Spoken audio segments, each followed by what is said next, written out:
Setiap solusi akan melahirkan masalah baru. Kamu boleh cek apa solusi hidupmu. Saya itu Pak, untuk bisa bahagia harus cepat lulus. Ya silahkan cepat lulus, masalah kuliahmu selesai. Tapi masalah pekerjaanmu menanti. Pak, saya itu pinginnya cepat nikah, cepat kawin. Ya monggo, mungkin begitu kamu nikah, masalah kamu ditanya kapan nikah terjawab. Tapi masalah baru muncul. Urusan rumah tanggamu. Jadi setiap solusi melahirkan masalah baru.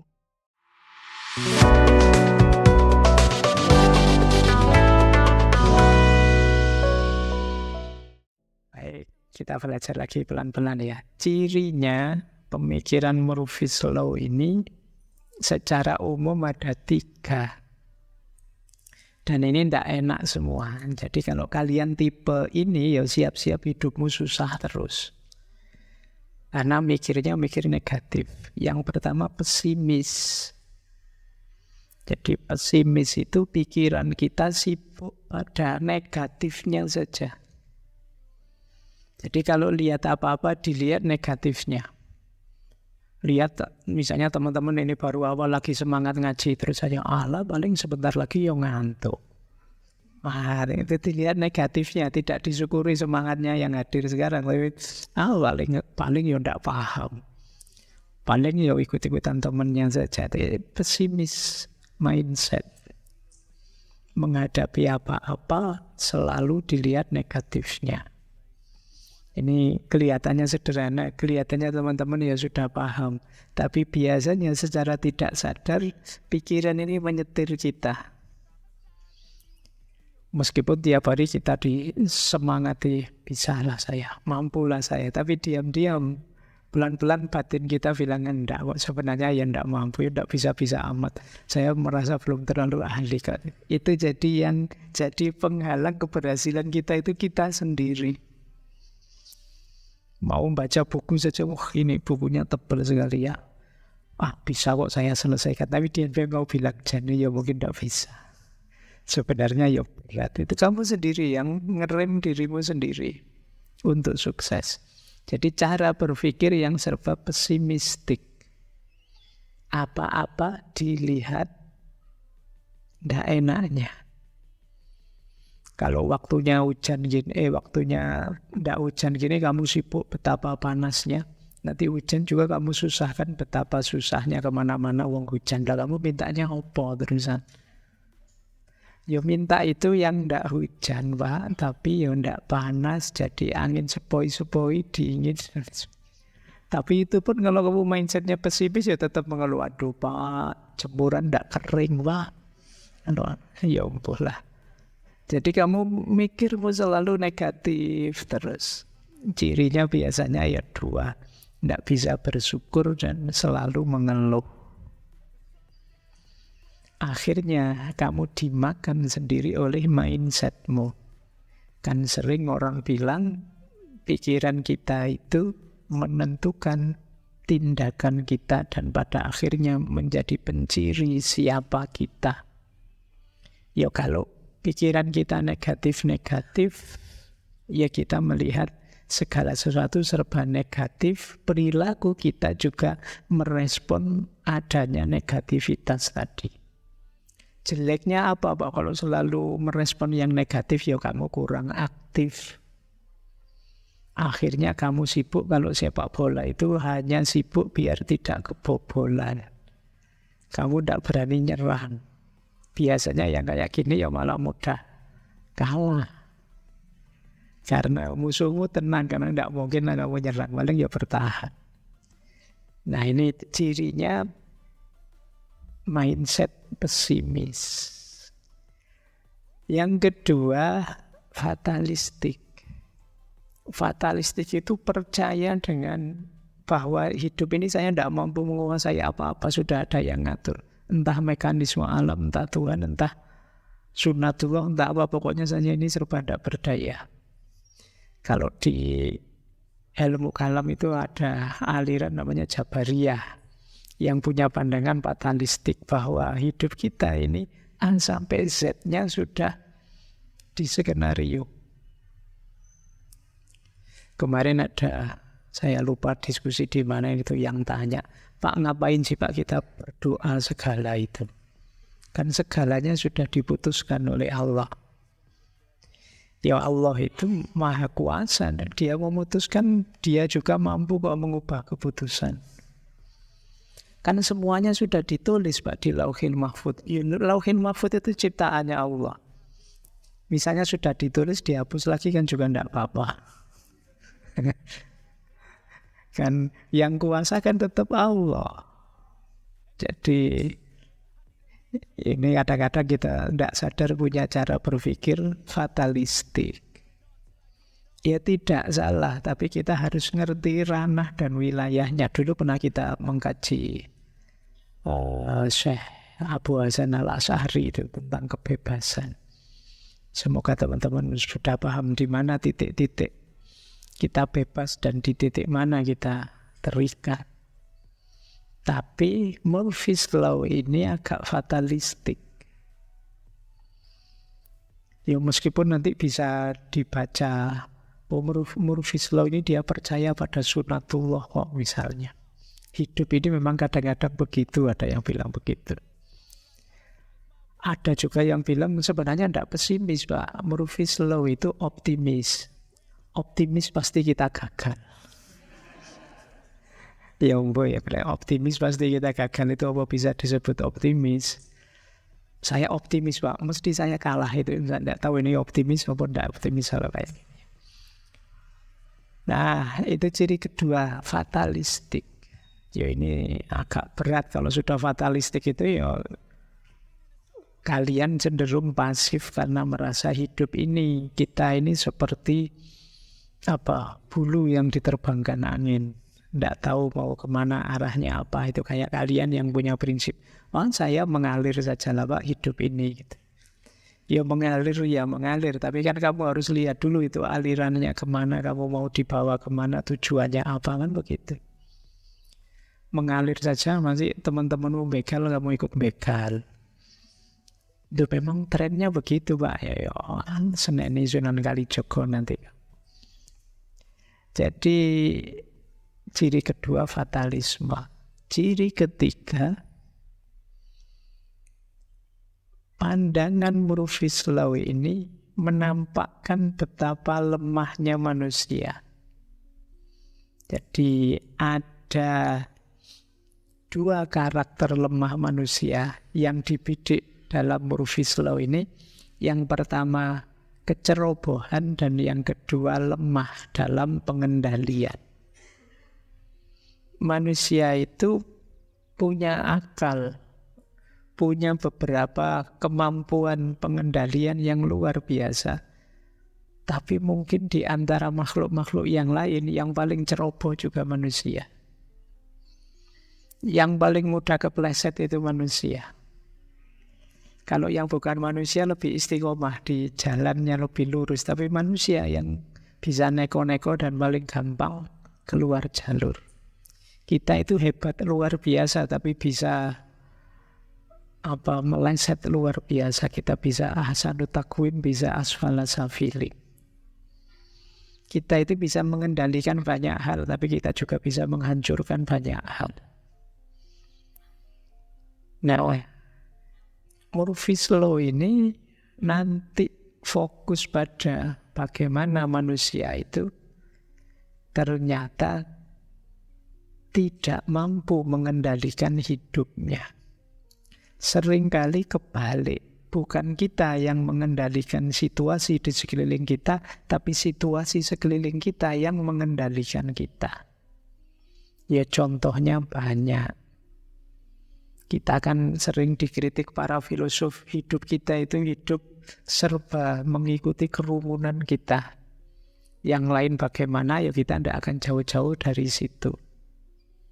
Itu menunjukkan kemampuan pengendalian diri kita agak lemah.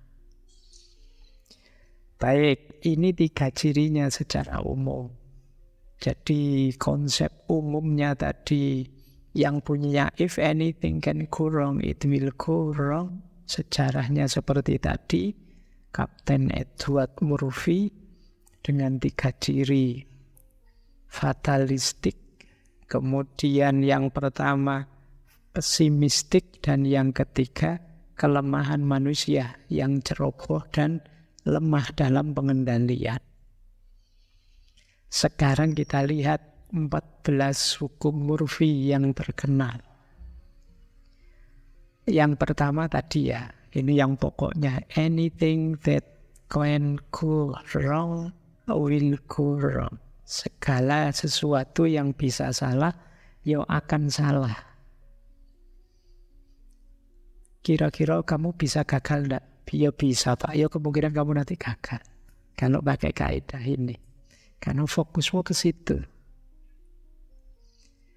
Yang kedua mungkin lebih menarik. Nothing is as easy as it looks. Tidak ada yang semudah kelihatannya. Segala sesuatu kalau kamu cermati seolah-olah mudah. Wah, nanti saya ke masjid, sampai sana saya awali saja masih sepi toh. Terus saya ngantri, lumayan dapat minum, terus duduk di depan itu. Kalau begitu kamu keluar kos-kosan, aduh macet lagi. Nanti di tengah jalan ada apa lagi, ada terus sampai sini ternyata sudah banyak orang ngantri lama lagi. Ternyata tidak semudah bayanganmu. Kuliah besok rutin kok, pagi biasa masuk kuliah jam 7, kemudian nanti keluar jam 9 bisa nongkrong lah di kantin, bisa itu. Begitu berangkat sampai kampus, alah bareng wisuda.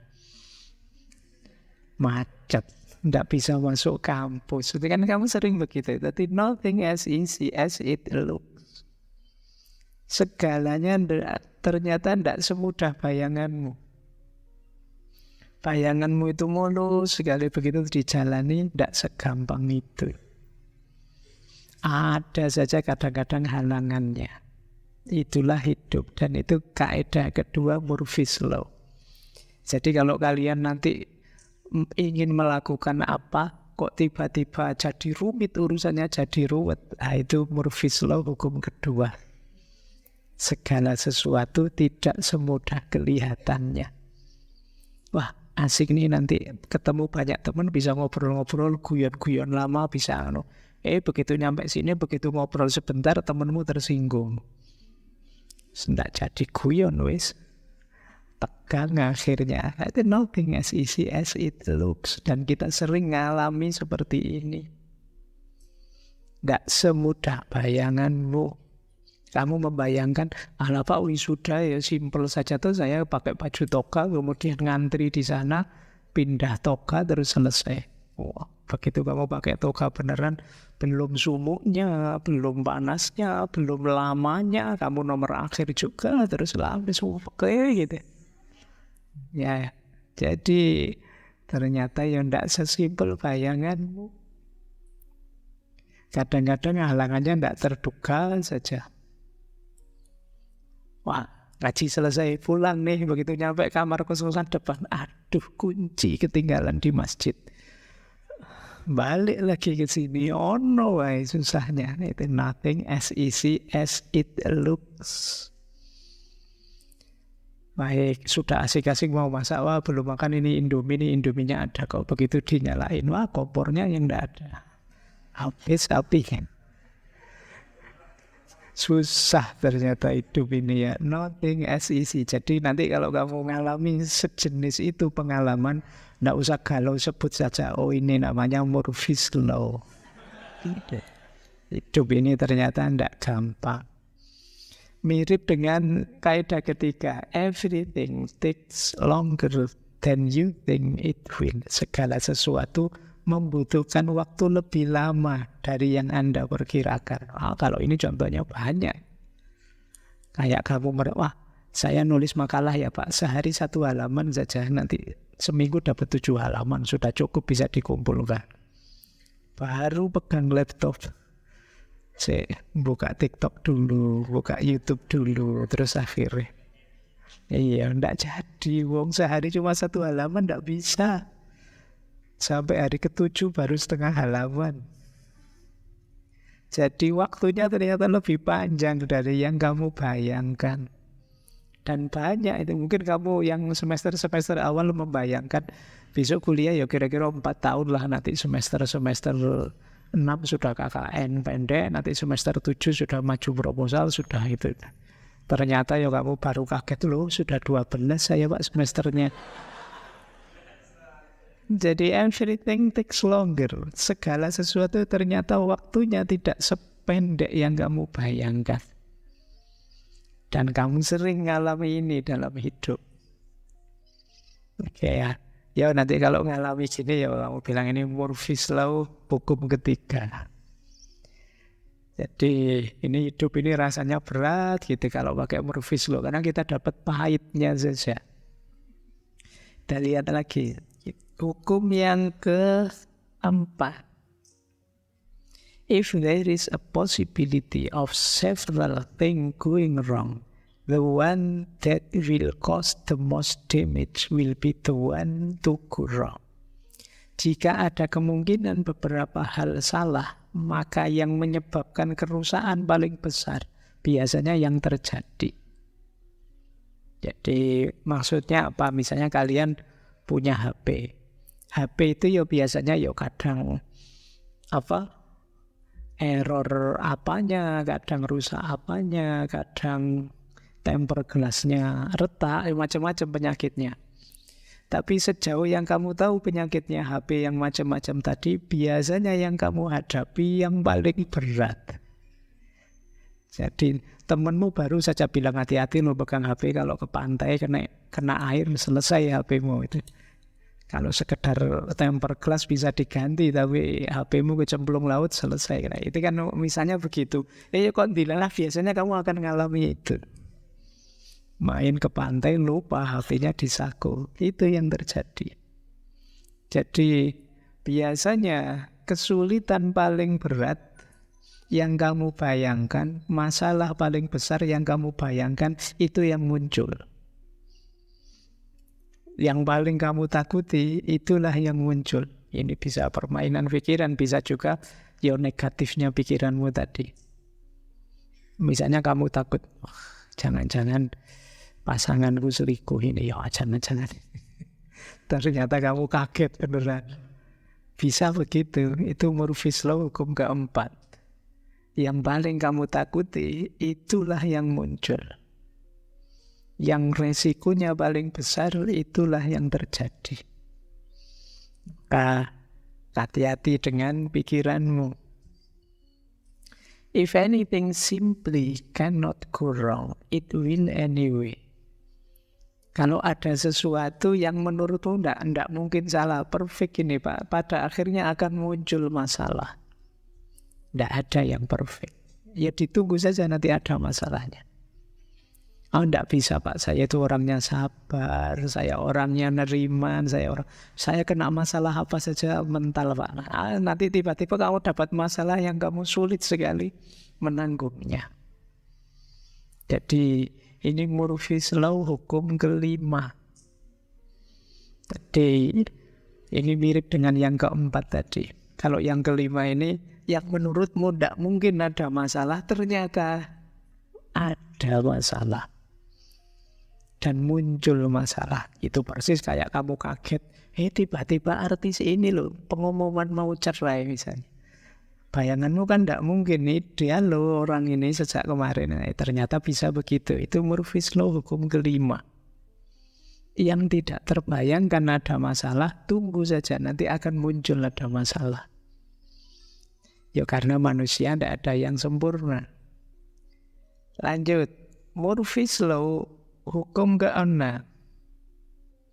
Jika menurutmu ada 4 kemungkinan salah, terus yang 4 ini berusaha kamu hindari, biasanya muncul yang kelima, yang kamu tidak ngantisipasi.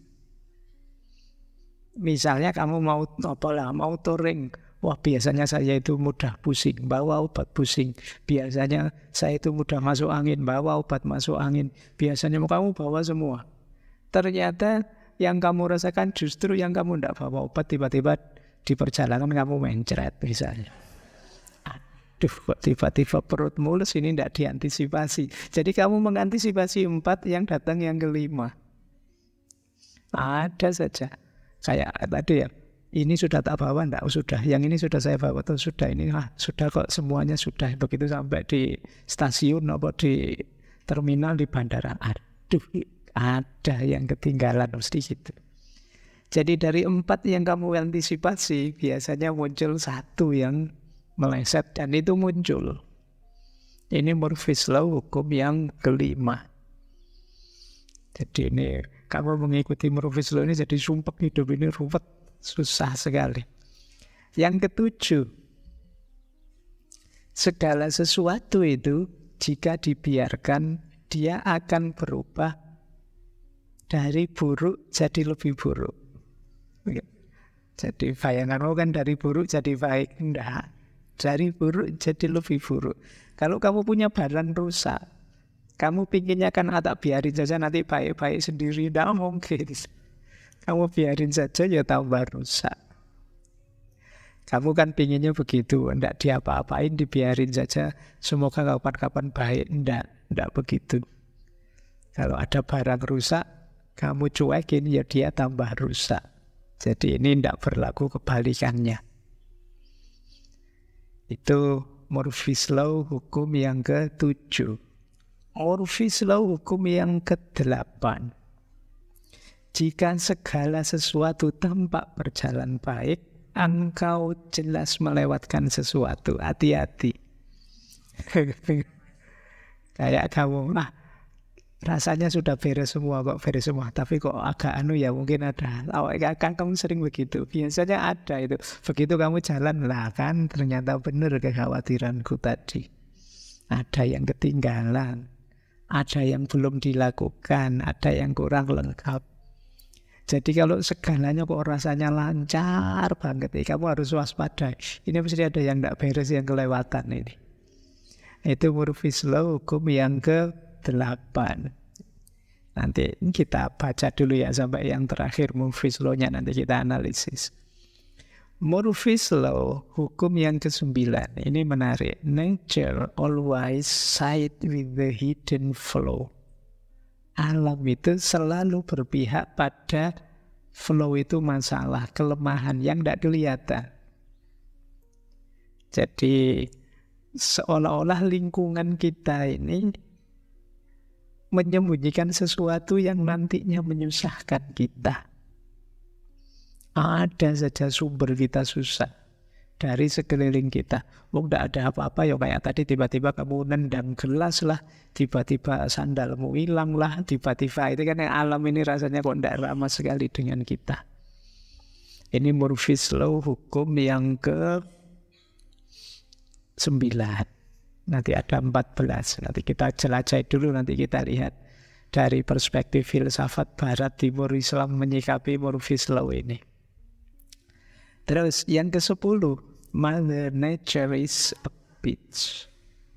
Jadi alam semesta itu menyebalkan. Yang alami-alami itu kan kadang menyusahkan toh. Ayo kita vegetarian saja, itu kan ya tidak seger. Yang enak itu yang gorengan-gorengan, yang jadi kadang kita disuruh yang alami, yang menyehatkan, itu rasanya tidak enak. Jadi itu Mother Nature is bitch, itu Murphy's Law. Itu yang ke-10. Yang ke-11, it is impossible to make anything foolproof because fools are so ingenious. Tidak mungkin membuat sesuatu jadi mudah, karena orang bodoh itu kadang-kadang pinter. Ya contohnya kadang-kadang kita, saya tak sembunyikan ini biar temanku yang itu tidak ngerti, itu biasanya malah ketahuan. Jadi padahal kamu tahu temanmu itu tidak terlalu pintar, tapi kadang-kadang ya, dia bisa saja tahu rahasiamu. Jadi kadang orang bodoh itu cerdik. Mungkin dia bodohnya ya hanya di kelas saja, tapi dalam hal lain dia cerdiknya luar biasa. Kamu merahasiakan apa, dia malah tahu. Temanmu yang pintar tidak tahu, dia yang bodoh yang tahu. Nah itu kadang fools are so ingenious. Kadang-kadang orang bodoh itu sangat cerdik. Itu yang makanya sering saya bilang, sebenarnya mungkin orang bodoh itu tidak ada, hanya belum ketahuan saja bidangnya apa dia. Terus Murphy's Law yang ke-12, whenever you set out to do something, something else must be done first. Ini juga tidak enak hidup ini. Kalau Anda ingin melakukan sesuatu, biasanya mesti ada hal lain yang harus dilakukan dulu. Banyaklah kalian mau melakukan apa gitu, harus ini dulu. Kalau tidak dilakukan tidak bisa. Sekedar pagi-pagi mau mandi saja, alah ternyata kerannya mampet. Kamu harus otak-atik dulu. Sekedar mau masuk kelas saja tiba-tiba, wah ada apa, HP-mu error, baterainya habis, datang ngecas HP dulu. Kadang-kadang kita sering begitu, ketika mau melakukan sesuatu, justru ada banyak hal lain yang harus dilakukan dulu. Nah ini Murphy's Law hukum ke-12. Murphy's Law hukum ke-13. Ini juga tidak enak anunya. Every solution breeds new problem. Setiap solusi akan melahirkan masalah baru. Kamu boleh cek apa solusi hidupmu. Saya itu Pak, untuk bisa bahagia harus cepat lulus. Ya silahkan cepat lulus, masalah kuliahmu selesai. Tapi masalah pekerjaanmu menanti. Pak saya itu pinginnya cepat nikah, cepat kawin. Ya monggo, mungkin begitu kamu nikah, masalah kamu ditanya kapan nikah terjawab. Tapi masalah baru muncul. Urusan rumah tanggamu. Jadi setiap solusi melahirkan masalah baru. Boleh kamu cek apapun solusi hidupmu, kadang-kadang ya di situ muncullah masalah baru. Yang ke-14, ini hukum Murphy yang terakhir. If anything can go wrong on its own, someone will make it go wrong. Kalau sudah perfect, tidak mungkin bisa salah. Ini sudah saya perhatikan sampai detail. Nanti akan ada orang yang ngaco, terus membuatnya jadi salah. Jadi ini HP ini Pak, saya rawat, saya atur sendiri, saya cek tiap hari, aman, safe. Tiba-tiba dipinjam teman. Kacau, sudah diinstal macam-macam lah, kasih ini, kacau. Itu namanya, jika sesuatu tidak bisa salah sendiri, pasti ada yang akan membuatnya salah. Baik, ini ada 14 Murphy's Law. Jangan salah, Murphy's Law ini nanti menginspirasi lahirnya banyak sekali hukum-hukum yang lain, yang aneh-aneh, yang unik-unik dari banyak tokoh. Jadi padahal jenderal tadi iseng sebenarnya ngomong, kalau memang bisa salah bisa jadi salah. Ternyata bisa berkembang, tidak karu-karuan. Kalimat yang simpel, yang sederhana. Coba kita cek ini